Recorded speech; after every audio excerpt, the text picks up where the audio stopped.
Hey everyone, if you have a McCulloch, or McCulloch, I'm not sure how it's pronounced, chainsaw, and your starter drum has failed, and that is this metal piece is separated from the plastic piece, and you don't want to spend 30, 40, 50 bucks for the new redesigned piece, you can repair this. I'm going to show you how.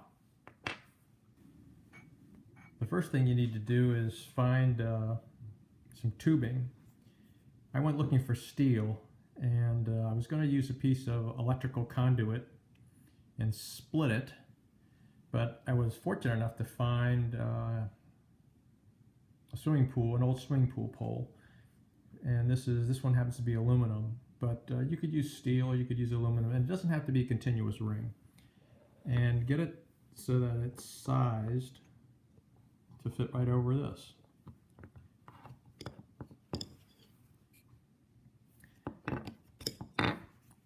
If you can't find one the exact size, what I would do is just take a piece of steel conduit and I would split it, because you don't need a continuous ring. The purpose of the ring, when you see the solution, is just to provide additional strength and distribute the load away from the plastic. So I'm just going to use some pop rivets, 2 or 3, and drill through this piece, and through here, and pop rivet all 3 together in 2 or 3 places. And that way you can probably do it without this ring, but then you've got the forces just being distributed onto this plastic piece. And also the width of the plastic piece is a little bit suspect when you have the insert, when you have the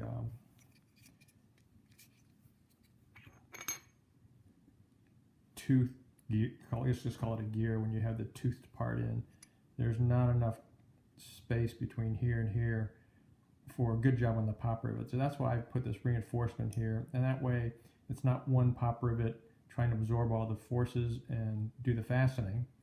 You have 3 pop rivets trying to distribute this equally, and it should be a permanent and lasting fix. Here's what the part looks like with the ring installed. And what I'm going to do is I'm just going to cut a little notch. This is the access hole for the starter rope. And I'm just going to put a little notch in the ring just to provide a little extra clearance. And we'll show you how that looks in a minute. Okay, I've got the notch here in the ring, and you can see there's the access hole for the rope. Just gives you a little more clearance. And also notice the height of the ring with respect to the plastic. I made the ring just a little bit taller, and you'll see why here in a moment, but I made the ring just a little bit taller than the plastic itself so that the pop rivet will have enough material around it once I've drilled the hole.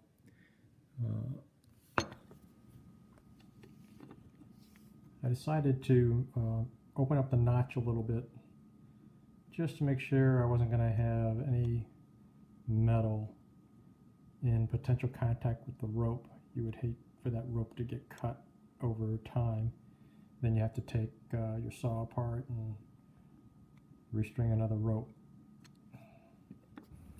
Okay, so here's the ring with the holes drilled in it. You'll see 4 of them. 2 of them are wrong and 2 of them are right. This one here, you can see it's a little bit closer to the top as opposed to this one, which I have sort of in the middle of the band. This one at the top is the correct position, and then you can see that I've put 2 holes here, and so you can see what the problem is. If the holes are too far to the left, you run out of material, and therefore you want the holes a little bit further to the right or higher up. So you can see this hole here are further to the right or higher on this part. So 2 of the holes are good, 2 of them are bad. I'm just going to use the part as it is. And just thought I'd show you this. You can see where the holes are here on the plastic. And I especially take a look at the inside.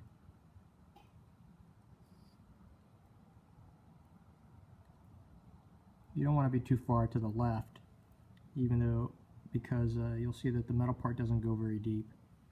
So we have a little bit of plastic now that's going to be around both sides of the pop rivet, and there's enough metal that's going to be around both around all the sides of the pop rivet. Now this is the most important tip I'm going to give you. Before you put the pop rivets, and if you don't have pop rivets, small screw, a lock washer, and a nut will be fine. Something pretty small, maybe a 440 or even smaller. But because we're going to be using some of the space inside from the heads of the pop rivet, make sure you put that washer in before you pop rivet everything together, or before you use screws to put everything together.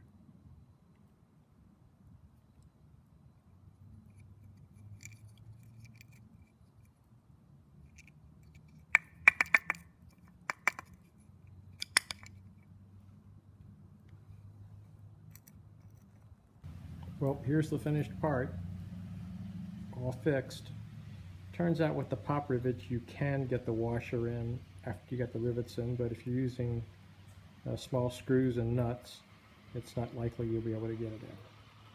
So make sure you put that washer in first before you put your two fasteners or whatever you're using. Like I said, I use pop rivets, but hopefully I've salvaged an old chainsaw. I didn't pay much for the saw, and the idea of paying 40 or 50 bucks for the new redesigned part just didn't sit right with me.